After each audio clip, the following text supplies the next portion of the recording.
Show me your friends and I'll show you your future. Unless you want average in America, married, 2.4 kids with 1.5 dogs. But I can guarantee you, you will never achieve anything greater than your highest aspiration. If you want $1 million, you'll make $1 million, not $1.5 million. If you want 10 million, 100 million, and you'll never exceed that. If you change 1 billion lives, that's a formula to become a billionaire and change the world. Time costs lives. Show me your friends and I'll show you your future. You want to know why you're all f***ed up? Just look at the bums you hang around with. I do what you don't want to do, that you know that you got to do to be where you want to be. Ted Turner just gave his 75th anniversary party on CNN a few months ago. And he makes a couple of comments and he says, number one, and I'm not suggesting this for everybody, it's how I live though. First 10 years of my starting CNN, I slept on my couch. I didn't have an apartment. Bill Gates slept in the office. Steve Jobs slept in the office. And I can go down a whole list. Now these are super successful, mega wealthy guys. I slept in my office. Not everybody's willing to make that sacrifice. But it's not the only thing. But even if you don't sleep in your office, if you want to send your kids to a better school, if you want to be able to take care of your mother when she gets dementia, if you want to, this all takes money. My children aren't getting any of my money when I die. Not one centavo, not one penny. And 2 of my kids are cool with it. One of them's not so cool with it. I'm not gonna, I think Andrew Carnegie, by the way, Andrew Carnegie, arguably the richest, most successful entrepreneur of all time, he said the best thing that you can have for a child is him to be born into poverty. And I agree.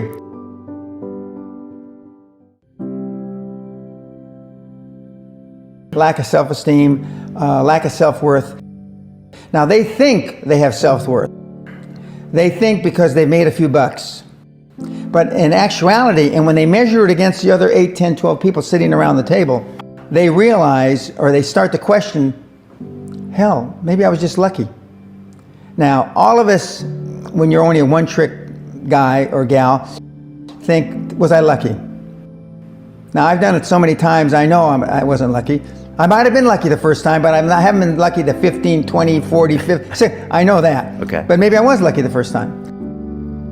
But my life changed when I was pretty much a haphazard kid, got in a lot of trouble, got arrested 4 or 5 times, thrown in jail, and this was when my dad's a cop. But then I volunteered for the draft in 1966 at the height of the Vietnam War, and I went to OCS, and that changed my life because it was the really first real high performance thing that I could measure myself against with other people. 2/3 of all Fortune 500 CEOs have one thing in common: military background. Really? 2/3 of those 2/3 have something else: martial arts. What do you learn in martial arts, Brian? Discipline, focus. A lot of people don't believe they deserve to be there. I convince them, and we have these drills, why you belong there. A lot of people that come there, with money, that have made money, think they made it by accident. Right. I just had one of my superstars who's made $100 million tell me in the last week, I'm not sure I'm going to have another lucky accident. And I said, you did it. I mean, you tried a lot of things. I believe Thomas Edison, I wouldn't have done it 10,000 times. Okay. I would have hired an engineer from MIT to do it. But I mean, I've tried a lot of things. Nobody's failed at more things than I have. And the first 100 million are successes, but I could write a book about failures that it'd be, because I've tried a lot of different things. Because failure is just testing. And one of the reasons I've been so successful in generating this equity and value in my kids, and I call you all kids, is because I convince them that making a mistake is okay. Your parents probably told you, You can be anything you want. But you can't. That's horse. You can't. If it's all juxtaposed. So, but what you tell them is that you can do anything you want that you have passion for, because that eliminates most of the crap. Because most people don't follow their dream. You know, like they say in The Sound of Music, you can't have a dream come true unless you have a dream. Now, I still dream. I dream in Technicolor. I say my affirmations and goals every single night. It's bloody hard to be a high performance person. Perfection equals paralysis.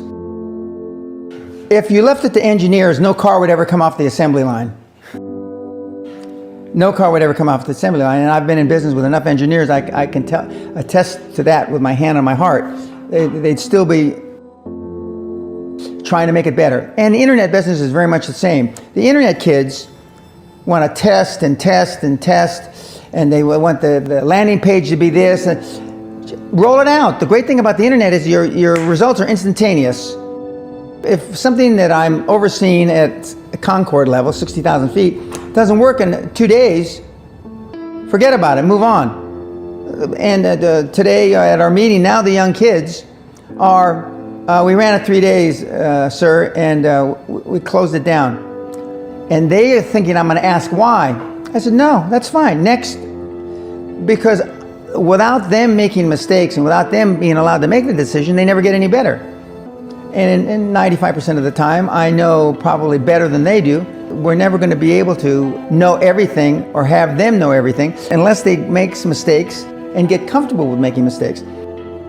What gets measured gets accomplished. Without measurement, you're just fooling yourself. Before I had any money, I used to go to the Rolls-Royce dealers and sit in the cars and smell the leather, touch the leather, okay? I went to $1 million houses, and my wife and I would walk through the house, and they'd say, when are your parents getting here, kids? No, we are the buyers. Practice within when you're without. Practice being successful. How many people listening to this today practice being successful today? Through affirmations, through going to the Rolls-Royce dealer, maybe Lamborghini, maybe something else. Right. In my particular case, it was Rolls-Royce. And within a year of me going to the Rolls-Royce dealer, I had a Rolls, okay? Within 19 months of me dreaming and adding it to my goals, a castle on an island, I own Guthrie Castle. 19 months. Okay. Go to stores you can't afford. Go hire lawyers you can't afford. Lawyers will meet with anybody. Accountants will meet with anybody. Go to the big 4 accountants with a business idea.